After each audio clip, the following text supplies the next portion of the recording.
Hello, everybody, and welcome to another edition of Magic Mike's, proudly sponsored by our Patreon supporters and CoolStuffInc.com, where you can find cool stuff in stock every day, and our co-sponsor CardHoarder.com, offering the best inventory prices and delivery of cards for Magic Online, and our newest co-sponsor Cardamajigs.com, presenting Cubamajigs. These durable, scratch-resistant plastic cases are perfect for cubes, sideboards, and more, with new designs every Monday. I am Evan Irwin. I'm going to get started each week by saying hello to my two co-hosts, Erin Campbell. Happy Wednesday. Ruben Bressler.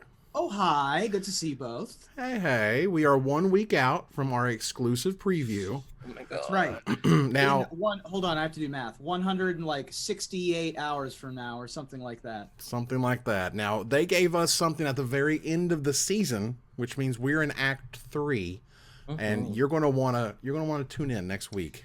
It is the package. It is flavor text. It is art. What the art does. It is art. It is just a home run. We definitely got, because we are, if you think about the structure to a movie, we're in part 13 of 15, right? So we are during the climactic scene, which is awesome. It's so cool. So cool.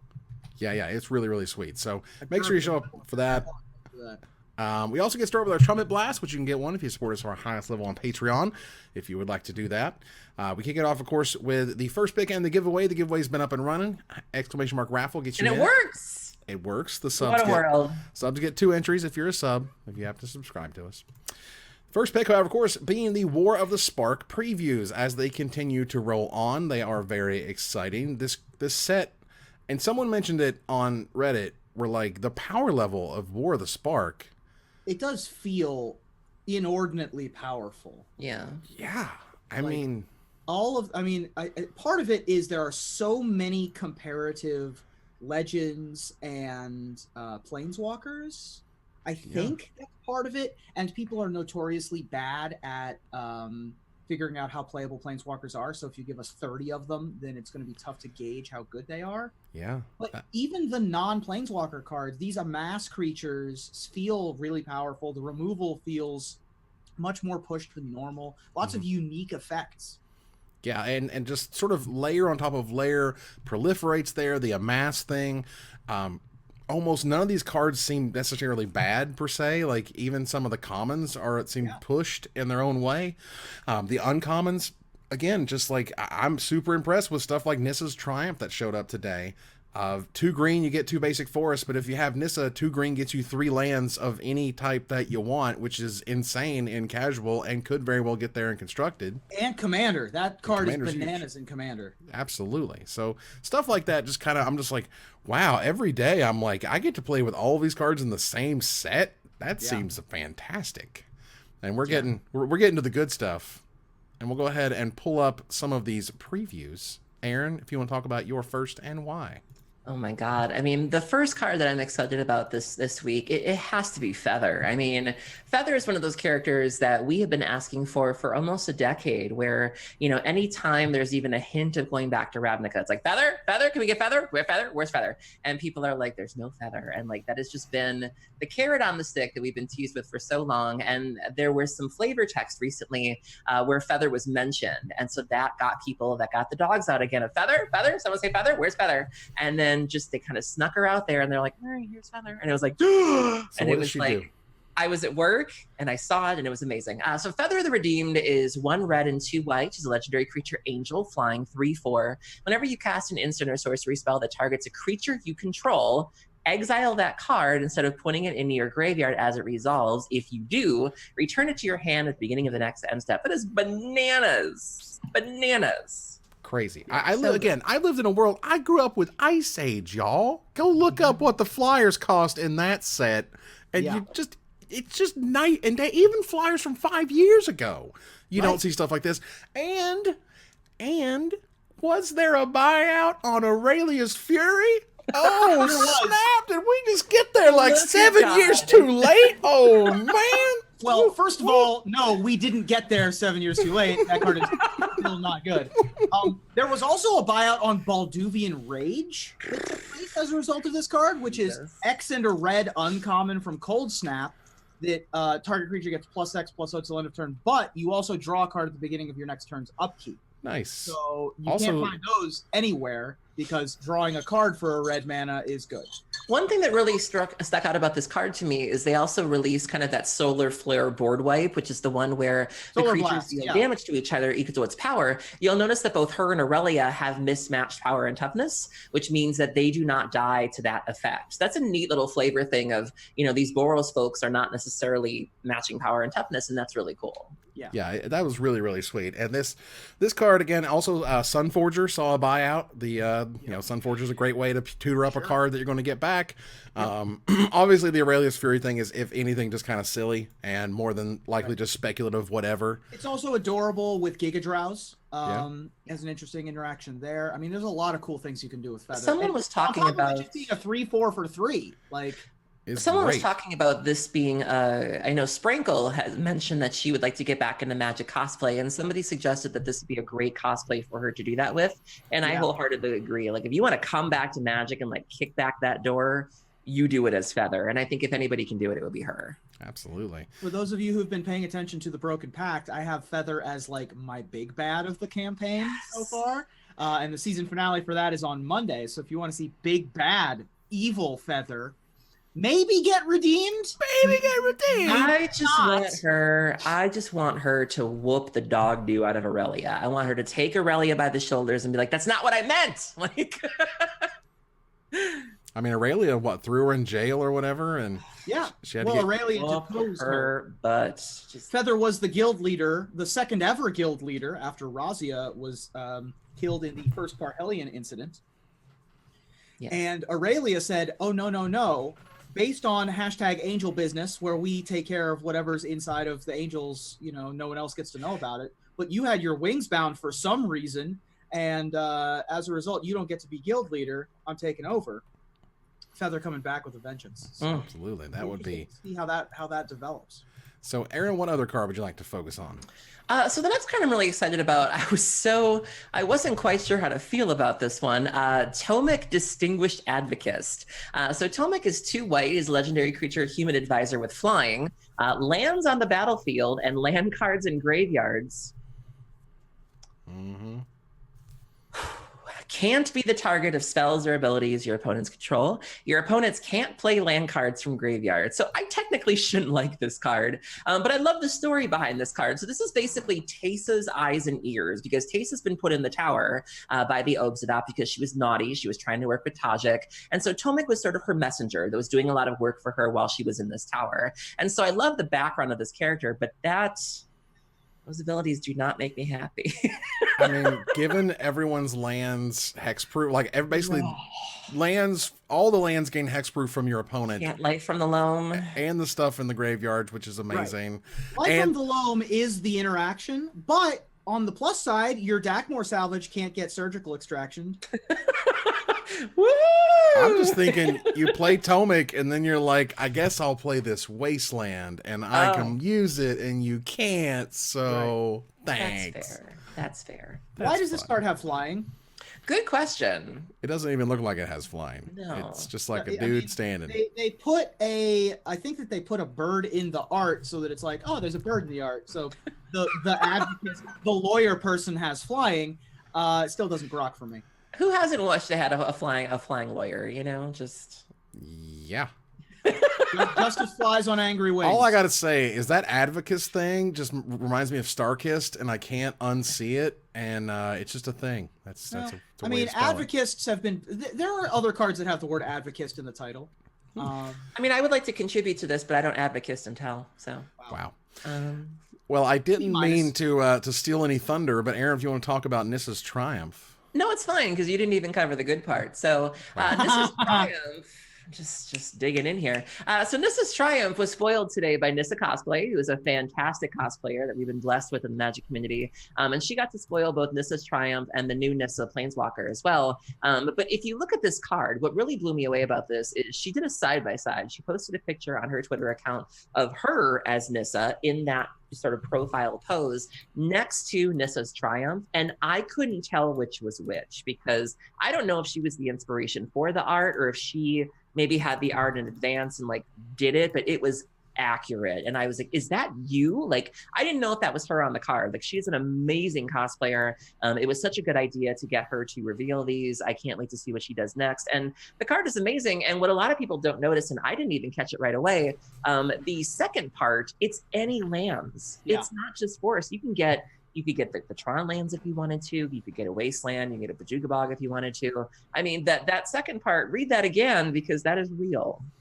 Yeah, there's definitely something about real estate and Magic, and Primeval Titan being the best Titan because it just gets the lands that you want. Being able to get Dark Depths and Thespian Stage and Wasteland, that's what you can do as long as you have a Nissa Planeswalker. Yeah, this card is sweet. It's card advantage in a way that I don't really see a lot in green, and this is where I go, wow, this is one of those like pushed cards of like they just don't always do all of these things like they used to. They do more now, which is amazing. Ruben, you want to talk about Aid the Fallen?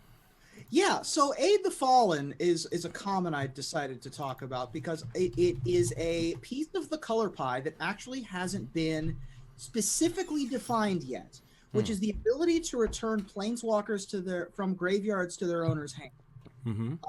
So this card is a colorless and a black common sorcery. Choose one or both. Return target creature card from your graveyard to your hand, or return target planeswalker card from your graveyard to your hand.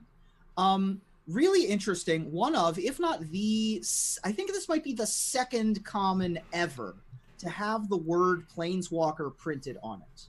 The first one being Vessel of Nascency, which also searched for a planeswalker. It's very good. This effect of choose one or both is almost always playable in Constructed. The most recent example of which I can think of is Grim Discovery, which did this for a creature or land or both. But just a really interesting part of the color pie that wasn't cut out yet.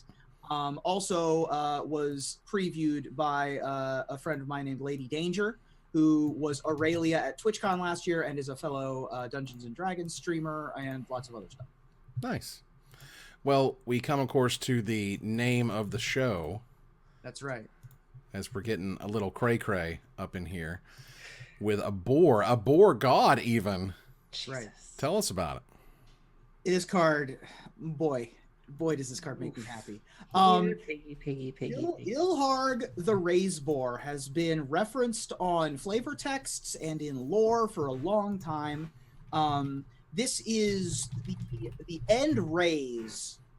He's the centerpiece of the Gruul shamanistic religion. And Ilharg the Raze-Boar is the god of deep earth that the Gruul pray to and hope to have return. And lo and behold, during the events of War for the Spark, not just planeswalkers, not just big dragons, but also Raze-Boars coming to get you. So Ilharg the Raze-Boar is a 5-mana 6/6 boar god. Yeah. With trample. Whenever Ilharg the Raze-Boar attacks, you may put a creature card from your hand onto the battlefield tapped and attacking. Return that creature to your hand at the beginning of the next end step, which people have already said combos with Metamai the Ageless for infinite turns, which I thought was kind of adorable. Nice. When Ilharg the Raze-Boar dies or is put into exile from the battlefield, you may put it into its owner's library third from the top. So a pseudo god-like ability a la the Scarab God. Not indestructible, but much more similar to the Amonkhet gods along those lines. Just harder to kill. This card does like everything. It's freakish because it's huge and it's not very expensive in terms of 5-mana 6/6 trampler. It's putting creatures into play for free that could have awesome come into the battlefield abilities that trigger, and then you get to pick them back up so you can do it next turn. You can put ridiculously huge stuff that you obviously want to put in your deck. You have the sort of the show and tell, as it were. Thanks, Mr. Lufu. Let's see, the Tooth and Swine or something, whatever. Like, you have the ability to just put stuff into the play, just boom, out of nowhere. This card, and they try to kill it. No thanks. Vraska's Contempt, I'll put it third from the top. Ixalan's Binding, I'll put it third from the top. Like, it just doesn't go away. It's like worse than Squee. Like, right. And it's a lot scarier. Mm-hmm. It is nice that it is, you can see it coming from a turn away. It does not itself have haste. There are plenty of ways to give it haste, of course. Rhythm of the Wild being one of the key pieces. Any of the Domeries give it Riot. But it is it's just a big beefy boy. Is what it is. He feeds on all that is forsaken, according to Kid Rock. It's the Boar God. That's right. Yeah. Look, all I know is it's the Bull God. It's War Pigs, and you decided to go Kid Rock. You know what? You can take the boy out of the South, but you can't take the South out of the boy. Yeah, it's Solomon Woodstock 99. It's fine. It's whatever. Wishing well so until. Sorry, just going back in the day here. I know, right? So all I know is there was the Parhelion Patrol and Guilds of Ravnica, but then Parhelion II showed up. Parhelion Harder. Okay, this card is insane. Yeah. This card is so over the top. I love it. I love it. The fact that the Angels have a floating spaceship / base / armory, like, my God. It's more than that. They had that and then built another one. This is the second after they one. built the first Death Star and it got blown up. They built another Death Star faster and furiouser and harder. My God, 2 white, 6 generic mana. That is an 8 mana 5/5 rare legendary vehicle. It has flying and first strike and vigilance. And whenever it attacks, you make 2 4/4 white angel creature tokens with flying and vigilance that are attacking, and you crew it for 4. Which Geist of Saint Aircraft. That's what this is. Oh my God. You tap any number of creatures you control with total power 4 or more. This vehicle becomes an artifact creature until end of turn. This is the colored artifacts they were talking about. This is one of the most unbelievable Timmy cards I've ever seen in my life. It is just a gigantic experience of putting angel on angel on angel. God forbid, like, it's gonna be tough just to get it into play. But if you do, God help you if you get to crew this thing up and go. It's just, the game's just done. You're just done. And I love it. And it's fantastic. I love colored vehicles. This is terrific. Like, just home run on the Timmy scale. I can't handle it. Yeah. Certainly home run on the Timmy scale. I don't understand how you're ever attacking with this card. You're not. But you know what? There's magical and there's Christmas and there's Christmas lands, and we're there. That's where I want to be. It is true that Feather cannot drive her own house. What? That's true. Oh, that's bad.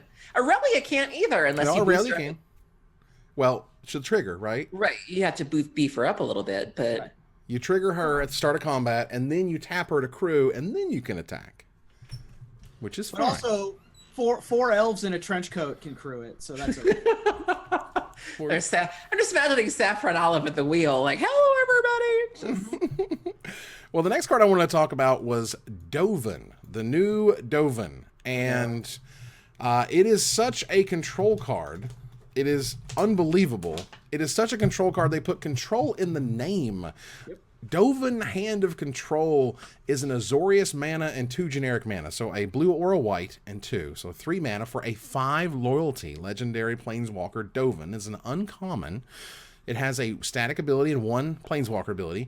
Artifact, instant, and sorcery spells your opponents cast cost 1 more to cast. And -1 until your next turn. Prevent all damage that would be dealt to and by target permanent and opponent controls.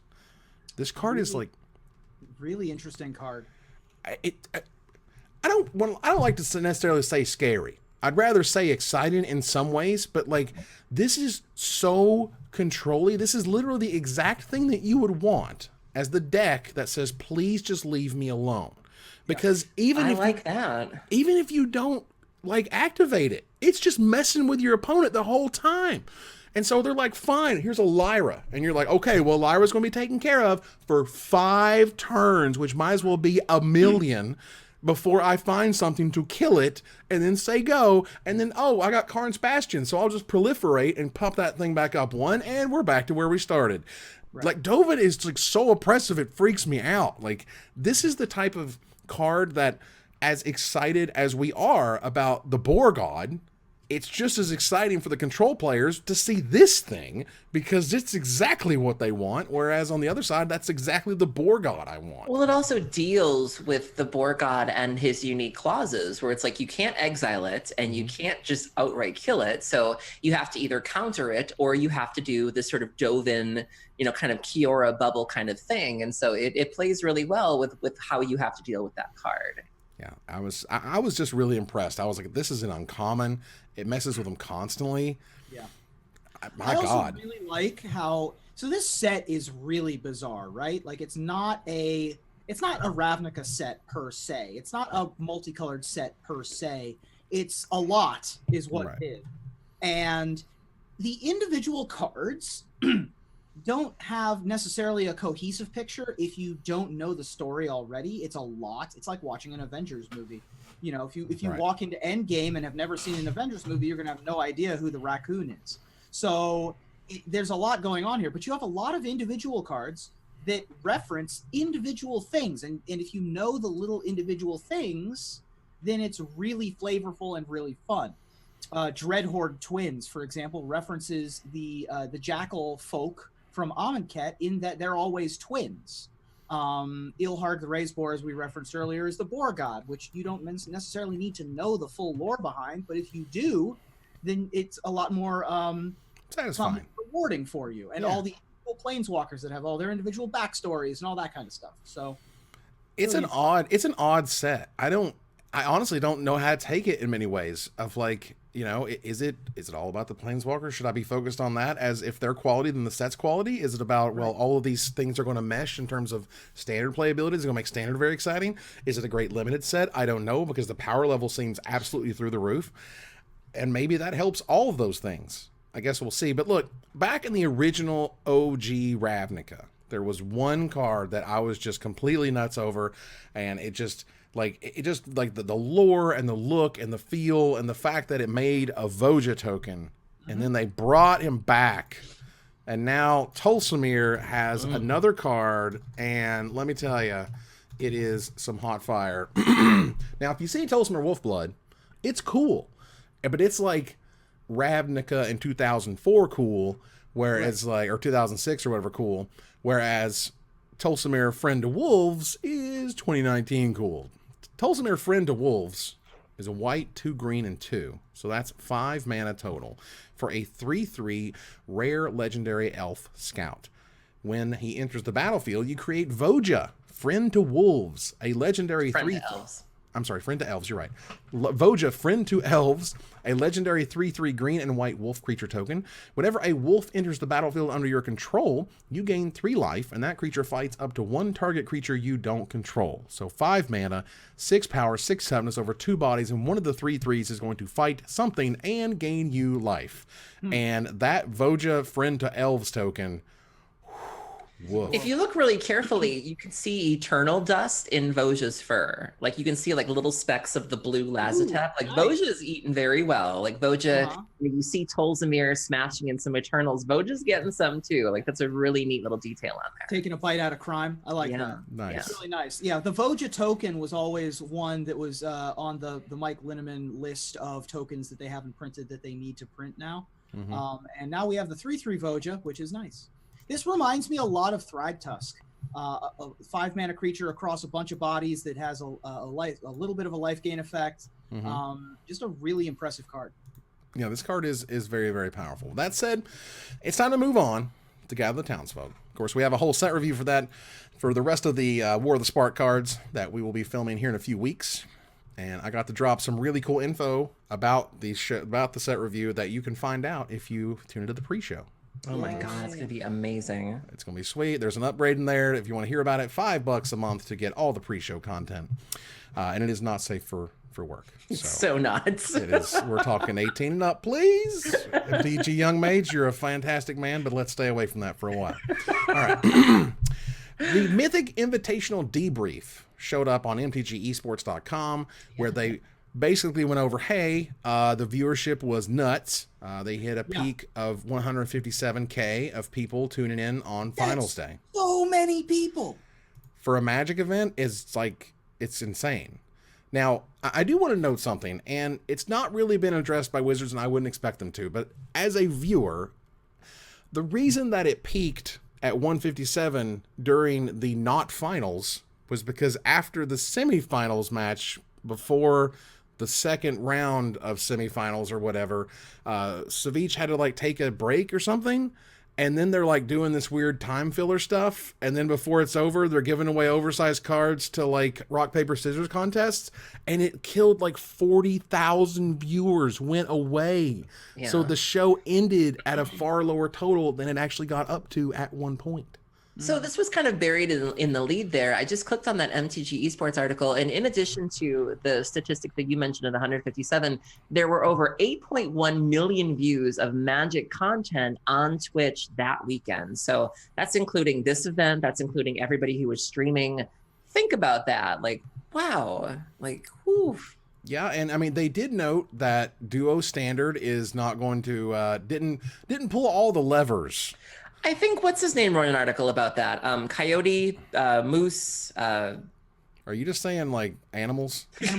Elephant, jaguar. I want to say bear, Snyder. Thank you, Bear. There we go. Oh, okay. Bear wrote an article and said it didn't Nice. work. So Right, and I'm so familiar with bears. there you go. And and the Bears are familiar with him. Just Wolf, right? Wolf. Okay. That said, they debuted a new broadcast graphics package, streamed 32 hours from a beautiful stage, which it was. The extension developed by Cardboard.live brought additional tools to fans when they watched from home. So I think we'll talk more about Cardboard Live later in the episode. yeah, we will.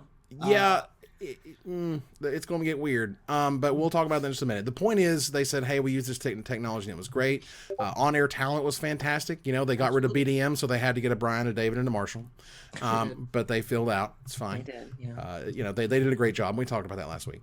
But that said, it was nice to have Day 9 is going to be joining every Arena Mythic Championship this year. Nice. Right. Well, that's fantastic. Which was news to me. I thought that everybody did really well at this event. Obviously, the star power that Day 9 brings can't be replicated. I catch every episode of Spellslingers, and it's exciting to see more of Sean. Shout out to Day 9, my 2014 MTG Community Cup buddy. I had the pleasure of working with him, and he, you know, Day 9 was one of those people, I have to admit, you know, I'll give you guys a little bit of tea here. When I first met him, when I did the Community Cup, I didn't get it. Like I knew who he was. I knew that Wizards was courting him very aggressively, and I just didn't get it. But then I got the chance to actually work with him, and I got the chance to spend 3 or 4 solid days with him, and then it clicked, and I was like, he has that something that not a lot of people have, that Brad Nelson has. You know, certain people just have that charisma, and after spending a lot of time with him, I get it now, and I'm a big fan. So. Very nice. Well, also, of course, Kibler was there, you know, in terms of Kibbles. star power, who was great. But yeah, so that was really cool, sort of a wrap-up article from Wizards themselves. Now, Loading Ready Run has announced the pre-release Yes. for War of the Spark is coming April 19th. That is a week from Friday. Yeah. Some fabulous folks. Yeah, you want to tell us about it? All right. Do we have Tappy Toe Claws? Yes. We have, let's see here, Skinny Ghost. Skinny Ghost, Adam Coble. Adam Coble, very nice. Streamer and co-designer of Dungeon World. Yeah. Strand Jack.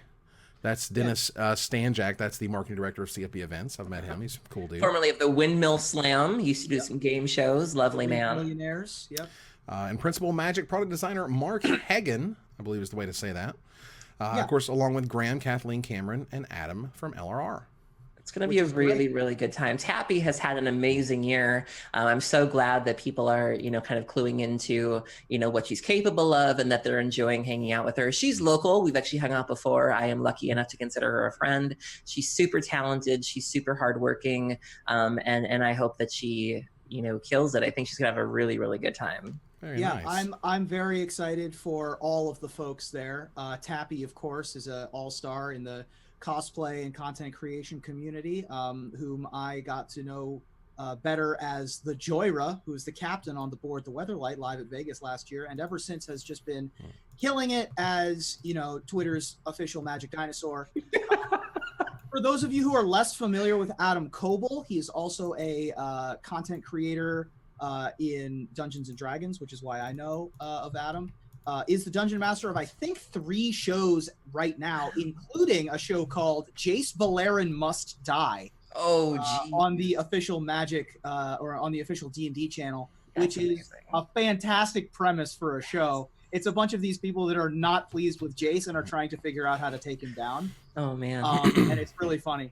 And it is obviously Dungeon World is huge, has a bunch of content, big Instagram following, big Twitter following as a game designer. Yeah. And of course, Dennis, we all know very well as the events guy for Channel Fireball, Wind Millionaire, and I think is the first person from Europe to go to the pre-pre-release.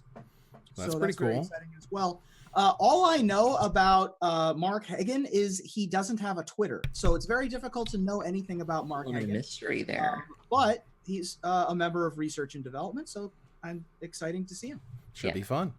That said, if you have not and you missed the broadcast or you missed all those codes that they had for MTG Arena card styles that are free, I have them on screen one more time for you guys to redeem the in-game codes for those card styles. Erin cares negative about what I'm showing you right now. It's been shocking how Erin just does not give any craps about Arena anything, but went off in the pre-show about the London Mulligan on Magic Online, to which I said, I'm sorry, Magic Online? Magic what? It's weird, what? No. That said, some good news to those who made the top 16 of the Mythic Invitational and did not already have an invite to the Tabletop Mythic Invitational or Mythic Championship 2 in London. They were given one. Yes. Jess, Estephan, amongst others who made top 16, were all given invites if they didn't have one. So, of course, they got to get their butts to London, and they got to do it by next week. Or they got to do it by a couple weeks from now. But still. And Handy also won an MCQ at PAX, and she'll be there too. I believe Barcelona. Yeah, that's for Barcelona, right? Barcelona's later this year, but yes. Later, okay. Still, she's going and she's awesome. So yeah, that was fantastic. Yeah, anyone who made top 16 but wasn't already qualified got an invite, which I believe also included Amy Zonian, if I'm not mistaken. Asian Avenger, Amazonian. Asian Avenger also as well.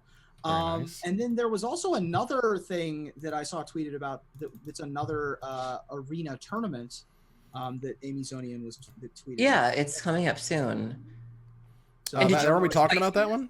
Yeah, huh? I don't know. Are we? I believe we're talking about this is the $4,000 event thing. The one that Gabby bowed out of because they made her do a delay and she didn't want to.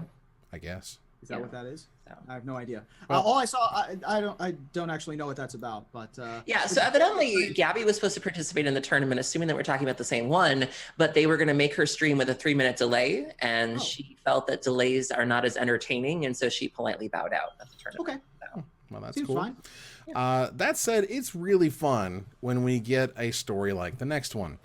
Story here is that Twitter user AJLVI said, hey, I got curious about how many undefeated GP champions there have been, so they put together a quick page for the site with a table of them.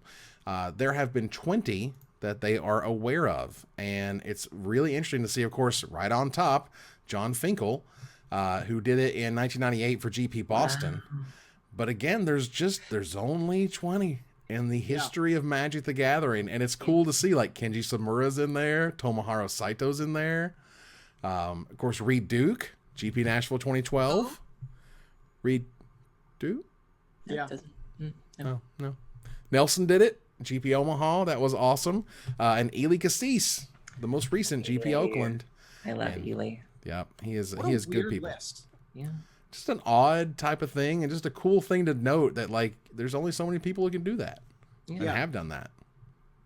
So pretty bizarre. Pretty strange, but neat. Well, look, we have given Wizards some crap over the Magic Online Championship Series from 2018. We are currently April 10th, 2019, and we did not know until this week. Good news, everyone. Wizards is actually going to have the event. At Misplaced Ginger tweeted that we just found out that the MOCS will be at the WotC offices with complete video coverage. They even asked me to send a nice photo of myself to the Magic Esports Have you seen those guys? Everybody from the Invitational or from the Championship posted their esports photos. They look amazing. Jess, Estephan, really Popples. Very, very nice pictures. Whoever that photographer was, keep that up. Did a good job. Yeah. But that said, awesome. Thanks, Wizards. We're going to do this. We're going to have a Magic Online Championship Series. As far as I'm aware, the MOCS was always held the year after. So the 2017 MOCS was held in 2018, etc. This one took 4 months to announce, Yeah. which was unfortunate. Understandable, but it's good that it's actually happening and that we have some information. I'd like to see an official release on this information. So if anybody has that from the chat, please let us know. Otherwise, we will be leaning on Derek Pite and Misplaced Ginger information here. Well, and this is also where I can understand that what Wizards is doing is they're culling the information to build that page where, the MOCS is happening. Here's pictures of all the people who are involved in it so that they can show you the faces. That's what I want to believe. That makes sense. Just because star building reasons, but you know what? I don't know. That makes a lot more sense. I anxiously await the announcement. Absolutely. So, because if they're doing actual coverage for it, those events are always fun to watch. Even before Arena and we got spoiled by Arena graphics. Right. I always felt like the MOCS championships were the most fun online thing to watch. So I'm excited to see that. It certainly feels like they're like dragging the ugly baby out for everybody to see and then just kind of pulling it back in the closet and slamming it when locking it and just like Jeepers. I mean, win from season 8 of or whatever season that was of The Simpsons. Aaron, do you have any commentary on ugly babies? No. Okay, I do actually. Oh god. So ugly babies are pretty rare, but when you find people with an ugly baby, they never let you forget they have the ugly baby. Like people with cute babies, they'll put up like a picture here and there. They'll be like, "Here's my cute baby." People with ugly babies, they'll put pictures all over their cubicles. Where it's like, why? Like, ugly babies are like bad poetry. It's beautiful to you. To you. They're rare, but when you find one, they're just like little centaurs. Just little centaurs. Cloven hooves. Oh my god. Well, look, things got a lot better for the judge program because new promos showed up, and my goodness, that's a MOCS Opal. That's a MOCS Opal in the new frame. That's a MOCS Opal that is foiled out and given only to judges. And my goodness, that card's going to be $1 bajillion. So it's nice to see Wizards support the judge program with really fantastic and honestly expensive foils. It's also nice because Opal was a card that there had been a lot of talk about in terms of banning over the last 6 months or so. For a time there, it was we have to get rid of Ancient Stirrings, we need to get rid of MOCS Opal, and so that made some people kind of nervous. Where it's like, are these cards safe? I don't know how to feel. Well, the poor man's Sylvan Library, also known as Miri's Guile. Don't do Enchantress this way. Don't do this. Just saying, Miri's Guile is also getting a judge foil, and that's cool. Even features the original art, I believe so. This is what it looks like it. But Miri's Guile, for those who don't know, is 1 green for an enchantment that says at the beginning of your upkeep, you may look at the top 3 cards of your library and then put them back in any order. So you get to see the top 3 every turn. You would also get into a sort of pattern where you'd start to look at the top 3 and you just like the top 2 are bad. So you'd always just like top 3, I guess I'll take that one, and top 3, I guess I'll take that one. At least in my experience in playing this card. But obviously in Commander, there's a lot more shuffle effects and things you can do to build around it. Yeah. Miri's Guile. Deal with it. I don't know anything else about that card. Leave me alone. I mean, it's popular enough and necessary enough that they turned it into a judge promo, so. I mean, I can always appreciate somebody who's clicked bottom, so. Wow. All right, they can hear that. Can you not I'm do that just next to the microphone? Pouring Diet Coke in the bottle was what he was saying. Right. It was that was the punchline indicator. That was like, I always like someone who's quick to bottom. Boy, that makes for great podcast listening. Delicious. All right, let's move on here to Fandom Legends. This is the tournament we alluded to earlier. This is a $4,000 event in prizes every week. I have no idea how long it runs. I don't believe it says. Every week, $4,000 a week, every week. That adds up real fast. They wrangled 16 invites, and that's really cool. Between Jim Davis, Huey Jensen, Ollie Antrazi, they're using their Twitch names, which is freaking me out. Paulo Vitor, Newmont, Martin Juza, Ben Stark, Marcio Cavallo, Autumn Burchett, Seth Manfield, Jeff Hoagland, the Amazonian, Caleb Durward, Show. Just call him Show. Shahar Shin. That's Brucey from Sweden. Yeah, Liquid Show. Shahar Shinhar and Brad Nelson. So they have quite the cast of awesome Magic players to highlight. Absolutely. Yeah, this is an exciting tournament series. I didn't realize this was every week. I thought this was a one-off. That's pretty amazing. Yeah, and for how long they can keep it running, I don't know, but $4,000 is this is a chunk of change. Apparently they do this for lots of games. And also, oh, by the way, the coverage for the casting for this will be headlined by Saffron Olive. Nice. Joined by Mike Sigrist, Alex Hain, and the Asian Avenger. So I just want to clarify something because chat seemed a little confused as well. Is this endorsed by Wizards? Like, is this a Wizards? No, this is Fandom Legends. This is a third party. A third party thing. Yeah. Okay. And for what it's worth, that's fantastic. This is a great for the game of Magic Arena and getting this type of support, really. Absolutely. Also, of note, this will be best of 3 with sideboarding. Nice. That's good. So good luck to all those who are in that one. Let's move on here to Desperate Ravings. We've got a good one. So there is this Mythic Championship coming up in about a week and a half, or like 2.5 weeks, rather. And that said, the competitors got an email, and they said, "Hey, Mythic Championship London competitor, there has been an overwhelming positive feedback on live coverage of Magic tournaments that use deck overlays like the one produced by Cardboard Live.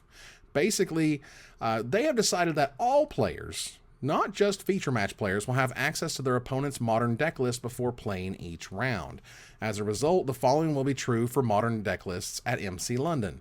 Starting with round 5, the second round of Modern, each player will have a copy of their own deck list. It will have complete information for the main deck, but for sideboards, it will only list the names of the cards with no quantities. Prior to each match, players will exchange deck lists and will have 1 minute to review. No notes may be made, no pictures may be taken. After 1 minute, the deck lists are handed back to their owners. Now, you have 2 worlds. And these worlds have always fought with each other in Magic the Gathering. Whether it was the beginning of SCG Live to the Mythic Invitational that we saw just a few weeks ago. Are you a tournament that features a broadcast, or are you a broadcast that features a tournament? Yep. Now, as an enfranchised, I've played this game for more than half my life these days. I've played it as a kid and I love it, and I love Magic more than you should love things. More than your kids. No. But it's fine. But you love Magic and you're like, wow, the hardcore strategy, the real deep, really cool, the sideboarding, the head games, the do they have it, do they not? Are you going to keep this hand because it's good against so-and-so? To know that your opponent is playing Dredge, to know that your opponent is playing Storm, to know that your opponent is playing Tron is going to wildly affect what you do in terms of the hands that you keep and the hands that you want to keep. And with the new Mulligan rule, on top of knowing what your opponent has, seems like quite the microscope to be putting the format under in terms of let's see if the London Mulligan works out, and making all of this work is odd. I've seen a couple competitors, specifically newer competitors, where this might be kind of their first time at the rodeo, being really excited about going to this event and losing a little bit of enthusiasm because they do feel like guinea pigs, where not only is this sort of a testing ground for the new Mulligan rule, but you have this testing of the deck lists, and they're just like, I don't really know what I'm in for. I qualified through very conventional means that I'm used to, that I understand. I've been trying to prepare for this event that I thought was going to be one thing, and now it keeps sort of throwing all these curveballs. And more than one competitor, it's not that they necessarily regret going, but they're like, this just isn't what I had in mind, and they're not really sure how to come at this thing. And so I think changing little things is fine, but you have to, we're just turning too many knobs, and it's making people uneasy. That's the big thing for me, is that these are, I'm fine with like one major change, but they twisted 2 or 3 big knobs here to be able to run this event, like holding a pre-release the same weekend, so you have a brand new format. In addition, you have the London Mulligan rule. In addition, now you have this. I mean, it's pretty complicated. These are the times of decisions that, like, yes, as a Magic player, I hate it, but I also know that I think for years, the voice at Wizards who said, you're running a broadcast, not a tournament, that voice is winning. And that voice makes these types of decisions, who say, yeah, that's cute with all your strategy, whatever. I'm trying to make this interesting. Let's give the fans and the viewers as much access as we can. Yes, that's going to hurt things strategically. I mean, hell, we saw what happened at the Mythic Invitational. You know, we saw a home run derby. That wasn't necessarily the greatest show of skill, but it did still have awesome moments that we were really excited to see. And what little I've seen come back from the London Mulligan is that players love it. Ben Stark was said it was like some of the best Magic he's been playing, and it feels so good, and you can mulligan so well, like when it's not bugged. But like, you know, that's a fantastic thing. But you know, again, as the enfranchised Magic player, I don't like it, but I also understand that, like, for the broadcast, this is a better decision, arguably.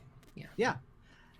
And I don't necessarily love that. I just it seems we've come to the decision on whether it's a show or whether it's a tournament. Right. And in many ways, I'm happy to embrace that change, if nothing else, because we saw what happened when they did it for the Invitational. You know, yeah, it's a weird new format. Yeah, it's a crazy new thing. We got pyrotechnics all of a sudden. That was neat.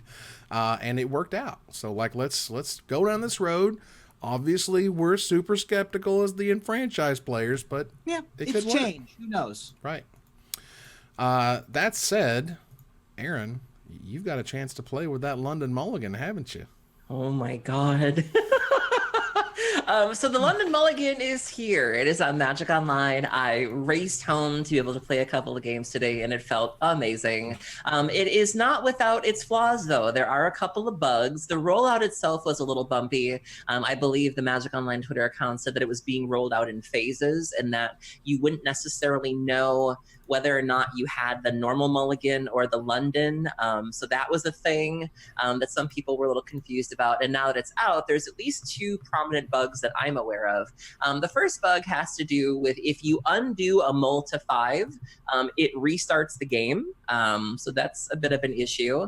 A bug that I experienced earlier is that if you use serum powder, so for example, if you powder a hand of 7, it will give you the option to powder again, even if you didn't powder into another powder. So I was able to powder 3 times off of one serum powder. So like I had hit powder and then it was like, you wanna do it again? And it's a Hanukkah miracle. And so I played enough dredge where I really wasn't kind of looking deeply at my hand. I looked at the hand, didn't see a bazaar, and was like, sure. And then I was like, nope, no bazaar, do it again.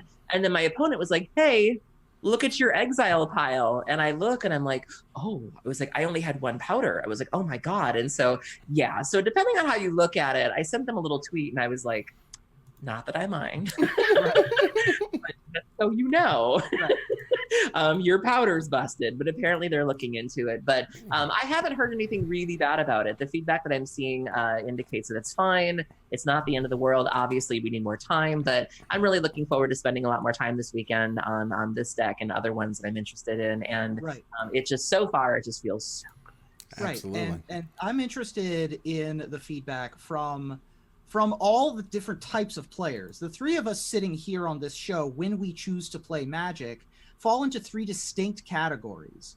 One of us is someone who heavily depends on card interactions and wants to be the one asking the questions, which is Erin. Yeah, you're the one who wants to be finding the bazaar. Oh, because you said interactions, so you lied. I didn't think that was... You're looking for card interactions, not people interacting with you. Yeah, I don't want that. Okay. I understand. What I'm saying is you want to find your specific pieces and be the attacker. Yeah. In terms of the metagame. And the beatdown. Mm-hmm. Evan is more in line with wanting to answer things, usually. Wanting the Dovins, for example. He is Dovin. Look at him. And so you're looking. So especially when you have public deck lists, like at the Magic, like the Mythic Championships, you'll look at your opponent's dredge deck list and be digging for your 1 to 2 copies of main deck interaction, which is interesting. I tend to fall somewhere in between. Burn is my go-to, which doesn't necessarily dig for specific cards, but I've also been known to play an ad nauseum here and there. And so it's going to be interesting to see who that actually favors, because some people think that it favors those combo decks. Some people think that it favors the answers. And some people think that it favors the tempo decks. Things like Delver are going to be the best because of the new Mulligan rule. So really interested to see how this rule works out. But if Ben Stark and Erin Campbell say that it's a good change, I'm on board. I'll take it. Well, note that tonight, earlier, Magic Online did tweet out saying that they're updating they regarding the bugs. Their plan is to ship a fix for multiple issues tomorrow between 9 a.m. and noon Pacific time. So, cool. So that's nice. But again, and I wouldn't expect that thing to kind of go 100%, the first try anyway. So next up, we have quite the interesting story of the Planeswalker tournament, and I'm going to paste this. I'm going to paste this link in the chat so you can go see it. I tried not to flip out on Twitter on this one because I couldn't wrap my head around it. It feels like a lot of work. Oh God. Here's all right, so let's describe what's happening here. All right. They have created a bracket, a giant bracket with all of the Planeswalkers. All right. And so by the end of tomorrow, you have till tomorrow to fill out one of these brackets, one bracket per person. And voting will commence starting Monday, April 15th on Instagram, Twitter, and Facebook. And voting rounds will last 24 hours, and all channel results will be combined to determine who advances. Each round, we will post the updated bracket reflecting which ones advanced, and so on. And they list they're going to be final bracket announcement on April 26th. And those who submit a perfect bracket will win a set of 36 foil Planeswalkers from War of the Spark. And here's how you enter. Here's where it gets insane. Here's where the part where I go like, no, really, really. They want you to download a PDF or download a PNG and somehow put the names of the winners on the spots where they would go. So this was, as far as I can tell, you have to open like MS Paint or something along those lines in order to edit this document. Well, I was able to just click on the PDF link and fill it out in my browser. And that's so the PDF is clearly the way to do this because the PDF actually has clickable, and I'm going to put that in the chat. So the PDF is where you want to go, but for the PNG, and this is an option, and I don't know why this was an option, but looking at this the fillable PDF, but they let you edit a PNG and email it to a certain email address, and then God forbid somebody on the Magic community team is going to have to go through thousands of edited. Do they even have PNGs. a community team? Well, whoever established this. The setup is like insane. Here's the thing. This is what it sounds like from my experience. The community team said, hey, we got this idea for a bracket, and we're going to do the bracket just like March Madness, even though it's not March anymore. Just stay with me, and we're going to give away foil Planeswalkers. And then they said, okay, that's cool, but we cannot give you any web development resources because this is the perfect thing to just do as a Google form doc type submission thing. But no, they don't get any of that. They got no web dev sources, so they said, fine, we'll make a fillable PDF and a PNG for people to edit, and then somebody has to go through all of these emails with all of these attachments and somehow find the winners. It sounds like hell on earth, man. What is the thinking on this setup? I can't. This is bizarre. I just actively feel bad for the people who have to go through these things. Like, actively. I don't understand it. Okay, this sounds like a good idea that, man, when you started executing it, they're like, oh my God, what did we do? That's exactly what I was going to say. It's like, oh, cool, this is a cool idea. And as soon as they tried putting it together, like, this is really good in the architecture phase. But as soon as engineering got involved, it was like, wow, this is really not possible. Yeah. I mean, obviously, I want to believe in terms of, like, it's easier. It should ideally be easy to filter if you save everything to a directory and you just kind of, like, down, and if they get, like, the first bracket wrong, you filter those out. This is not an impossible task. I'm not even saying that. I'm saying that it's a tedious, time-intensive, could have been solved with web development resources that I feel like they clearly did not get. All right, that said, moving on. Mark Rosewater spoke a little bit about Brawl this week and said, someone asked him, did Wizards give up on the Brawl format? With War of the Spark and Magic Arena, a multiplayer format would be great and should attract another type of audience. First of all, I would never expect multiplayer in Arena. It's just probably not going to happen. Sure. Yeah. But he said, we have not given up on Brawl. You might have noticed War of the Spark has a lot of legendary cards. That's weird.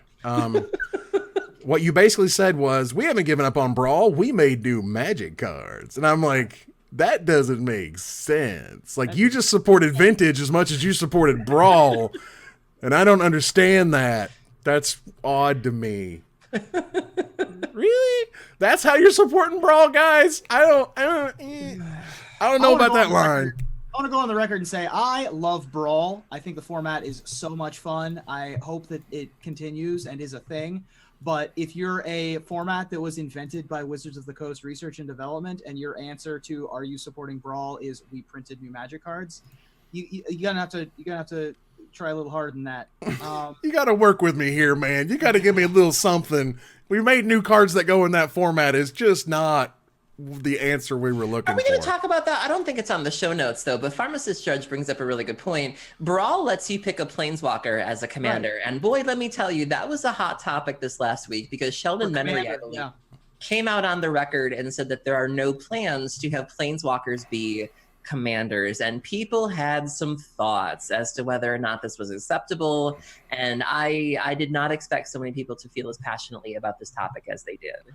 There's also Oathbreaker, which is a new format that people were testing out and giving a practice to. I think Command Zone did a practice.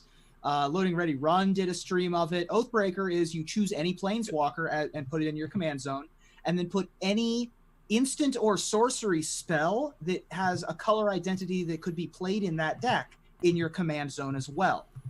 You can only cast the instant and sorcery if you have the Planeswalker in play. So it was an interesting format perpetuated by, I think, the Weird Cards MTG people, and it's another commander variant. Well, look, I try to understand things. I feel like that's part of my job, is that I need to understand before I go out and yammer about it and do what we describe even as a news show. So I don't want to get this wrong.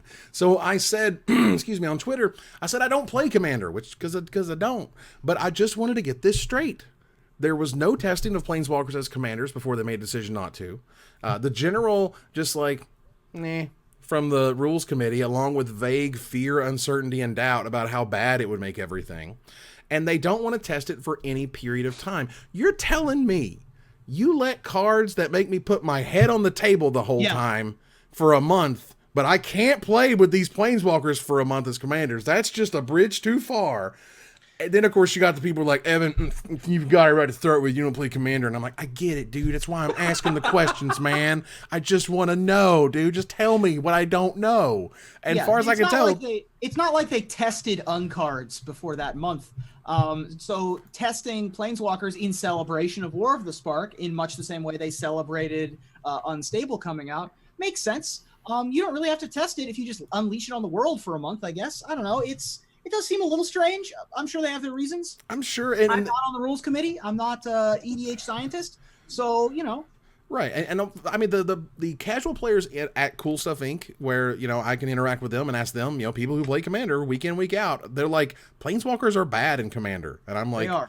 Oh, okay. Well, I didn't really know that. Are really bad in Commander. I don't even put them in my decks. I don't feel too strongly about it one way or the other. I think the only thing I fall back on is that, ultimately Commander is a casual format. And if you are playing in a group, you can sort of change the rules where, my local group that I play with, we have what we call the rampant growth rule, where if somebody misses a land drop for 3 turns in a row because they simply didn't draw a land, we allow you to pay like 3 life and go search for a basic because we want you to participate in the game. And so even when I've gone to stores, there's a local store near me that doesn't allow infinite combos. So if you want to play in their pod, I think you can do your infinite combo. You can loop 3 times and then you have to stop. And so, if you're playing in a pod or a local group of people, you can allow unstable cards. You can allow Planeswalkers if you want to, if that's something you agree on. If you want to have, Sylvan Primordial be a thing, you can.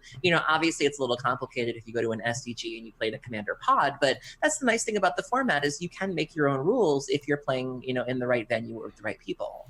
Yeah, it's just one of those things where, because to me, again, as the outsider, I'm just like, we're just here having fun. Isn't this just like silly casual anyway? But I do think though, there is a little part of me that's like, well, Commander was supposed to be legendary creatures, like not legendary artifacts, not legendary enchantments, not legendary creatures. Like what part of that do you not understand? It's fine. It's whatever. I feel like, again, I just wanted to make sure I had it right. Yeah. For those who were curious, even though they destroyed the Bolas' statue in a card, and Fibblethip was located and totally lost on top of said statue. Jesus. Oh, good. It's okay. This was the update we needed. This was the news. Breaking news. Breaking news. From the Blogatog, everybody, Fabolthup is okay. And even if he wasn't, he would have been shuffled back into your library. Answering the real question. Did you know that Adam Bernello is going to be cosplaying as Fabolthup? Like, what a world. Like Adam Barnello of Angrath cosplay and Venerated Loxodon. Yep. Just a gift from above. So we're going to have to wrap it up here shortly, but there is one last story I wanted to mention here in Splash Damage. Because on Sunday morning, I woke up and went to the subreddit, as I do, and someone had said, hey, I went through the copyright database, and this is where you can find, sometimes Wizards drops little hints of things that they're working on that they haven't announced yet, as they've copyrighted something. Sometimes they copyright names of sets or names of D&D worlds or D&D books or whatever, and you kind of try to read the tea leaves. Well, this was a little more straightforward than most, because there is a per a June 2018 copyright filing, we have, quote, Magic Gathering, seasons 1 and 2, via Wizards, Hasbro, and Netflix, which multiple series, which means seasons, and then you have Netflix, who makes a ton of animated programming these days, and you have animation, where I think that is the perfect place for Magic to shine. Absolutely. So that's definitely a thing. Yeah, it's really interesting.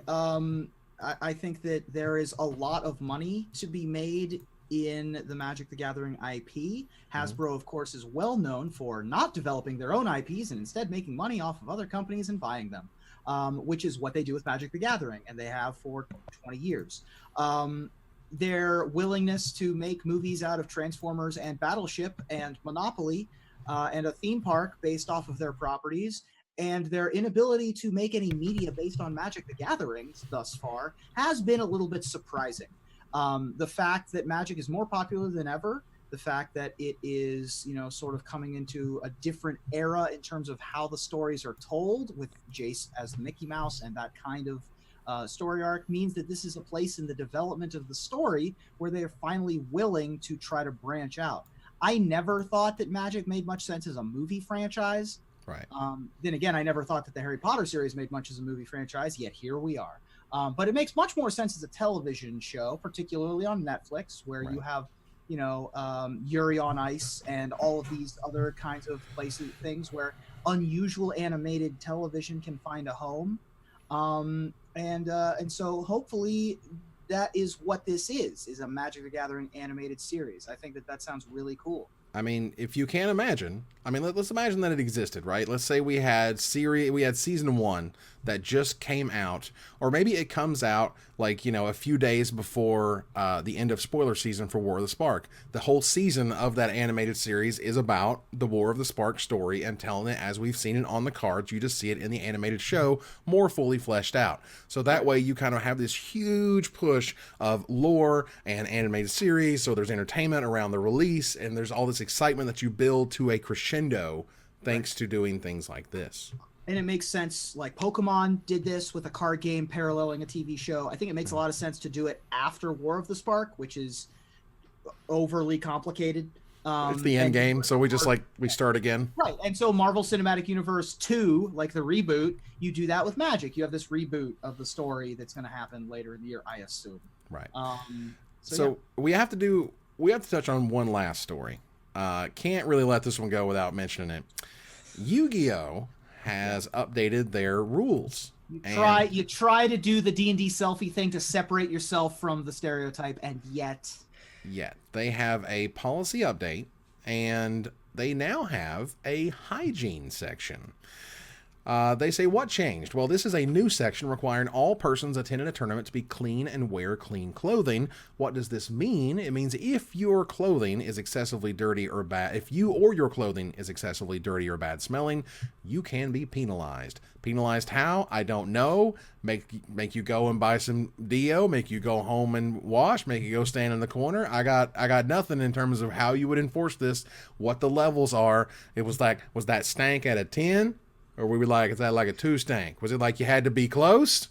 Or, you walked in the door this and is it's why like, we have judges. This is going to be part of the judge qualification process. Yeah, I mean, this doesn't surprise me. You know, I like to say that every Yu-Gi-Oh player I've ever met is basically like the hyenas from The Lion King. They're just these loud, gibbering masses that I don't really understand. Oh God. And I know it's fine. But so it really doesn't surprise me. I just hope it's done in like a tasteful way, you know, as long as it's not done in a sort of you know, as long as it's done respectfully, you know, and it's unfortunate that it's come to this. You know, I think people have tried everything to kind of improve the issue, and it doesn't seem to be working. And so, if it's going to take, if it's going to take it affecting your record or your tournament status, I think that's really the only way you can do that. So, I mean, it's nice that you have, at least in Yu-Gi-Oh now, I guess, you have some sort of outlet to go like, judge, smell this guy. You know what I mean? Like, that's weird. And like I said, I think it needs to be done tastefully. I don't think a judge should be, you know, calling you out by a bullhorn, and I don't think that you should be bringing it up that way either. I think there's a way to like do it,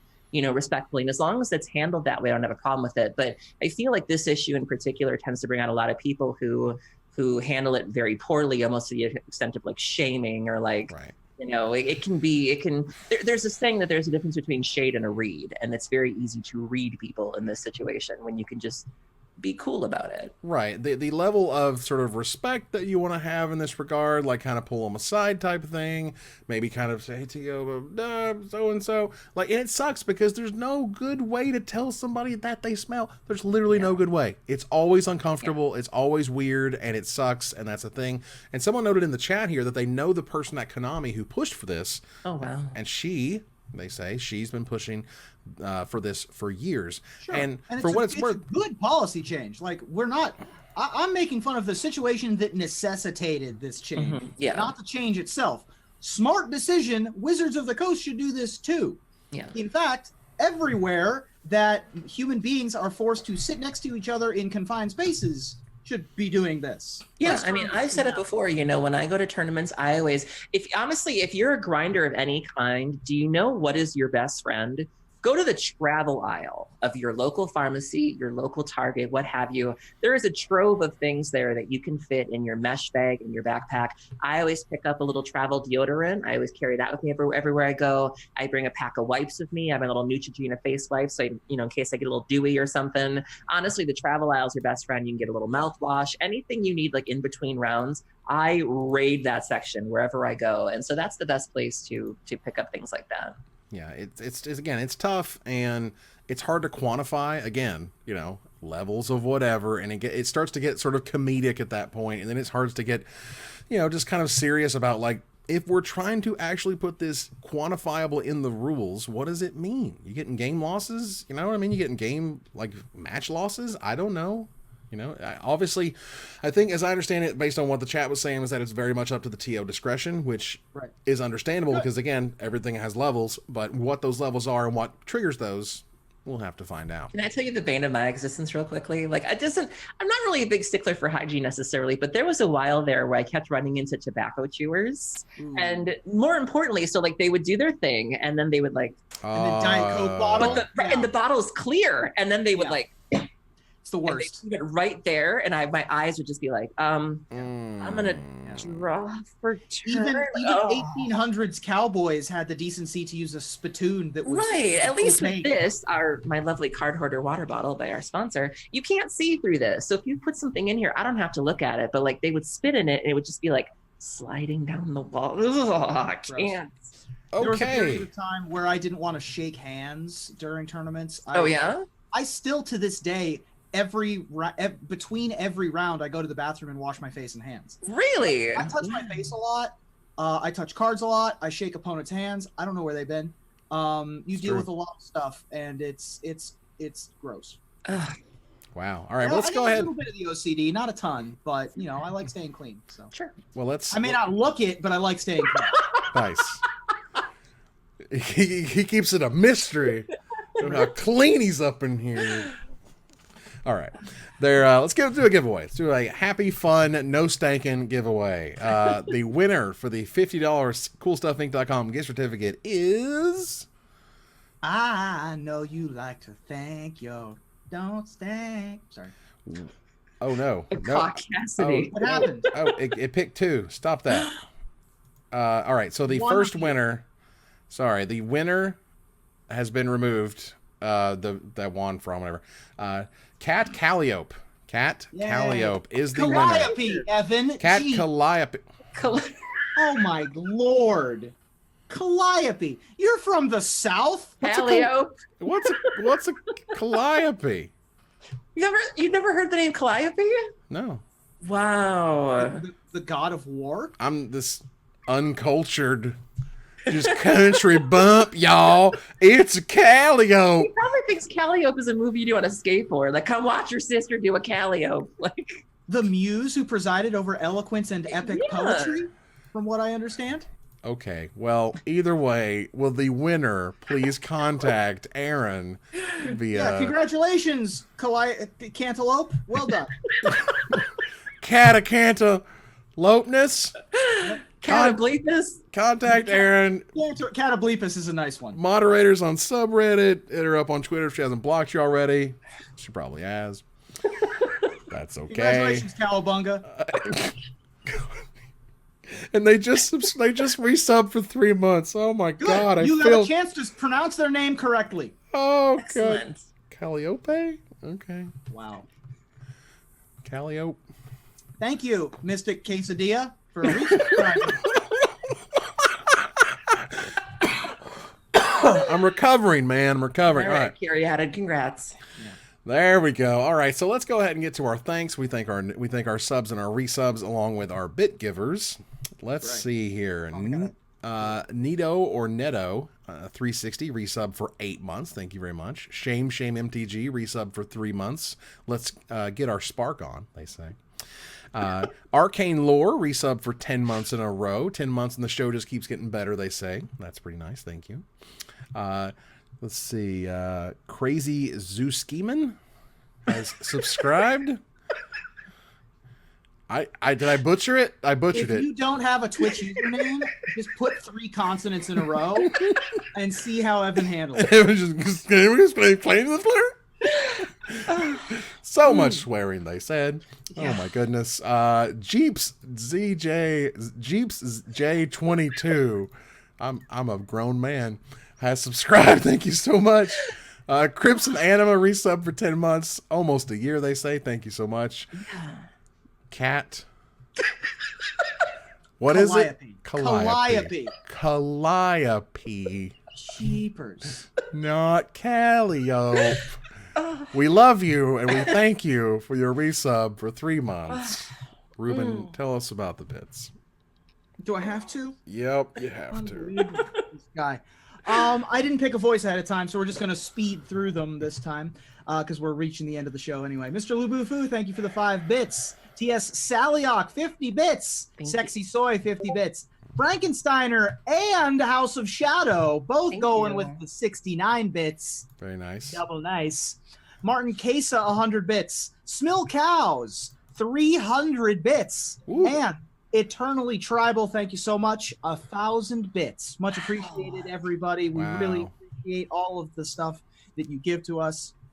And thank you so much for cheering. Yeah, and for being a part of the show and hanging out with us live here as we turn the corner to the finisher. Well, look, PC Gamers, James Davenport wrote an article this week called I Beat Sekiro's Final Boss with Cheats and I Feel Fine in regards to using a mod to beat a video game.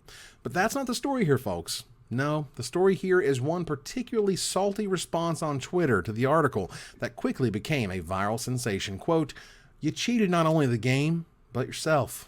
You didn't grow. You didn't improve. You took a shortcut and you gained nothing. You experienced a hollow victory. Nothing was risked and nothing was gained. It's sad. You don't know the difference."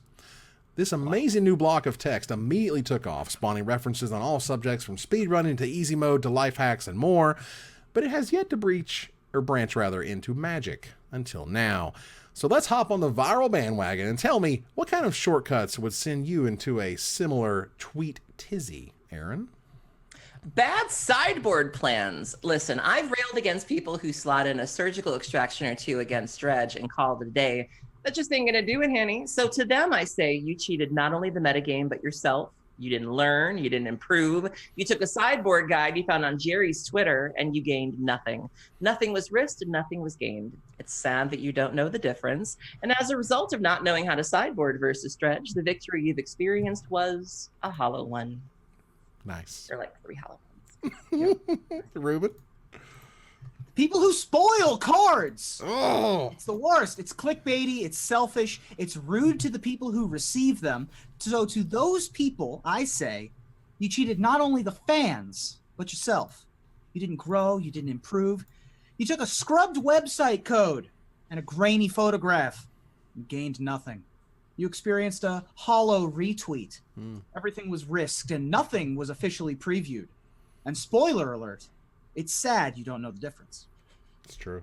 But look, there's one thing that grinds my gears more than anything else. Those weird, bad, experimental garbage Magic trophies. So, Wizards, you cheated not only the champions, but yourself. You didn't grow. You didn't improve. You took an oversized paperweight and added some pointy bits and gained nothing. Because your Jell-O mold centerpiece, the winner experienced a hollow victory. Nothing was risked and nothing was gained. It's sad you don't just have a normal freaking cup or something. But it's okay. It's okay. Because that ends another live episode of Magic Mics. Thanks for joining us here to discuss all things Magic. Thank you, Erin. Thank you for having me, and thank you for everybody in chat. You guys are great. You guys are wonderful. Thank you, Ruben. Thank you. And join me on Dragon Talk on Friday. It's the official Dungeons & Dragons podcast. I'll be joined by Ashlyn Rose, in addition to myself, and Jordan Pridgeon, 2 of my players. And so that's going to be on the official Dungeons & Dragons Twitch channel around 1 p.m. Pacific on Friday. And the season finale of The Broken Pact is coming on Monday at 8 p.m. Pacific. So please do join me for that as well. Very nice. We're going to move here to our final slide. I want to thank our sponsor, CoolStuffInc.com, our co-sponsors, CardHoarder.com and Cardomajigs.com, my co-hosts, Aaron Campbell and Ruben Bressler, you guys for watching or listening. I hope you support us at Patreon.com/MagicMics. Please follow, like, tweet, favorite, share, subscribe to everything social that tells people we exist. Catch us online on our Discord, Twitch.tv at Magic Mics, on Twitter at Magic Mics Cast, our Magic Mics subreddit, and like the Magic Mics page on Facebook. Talk to us privately at MagicMicsPodcast@gmail.com. Follow the audio-only podcast at MagicMicsPodcast.libsyn.com, or find us on iTunes, or join us here next week. Same time, same place, for another episode of Magic Mics. Good night, everybody.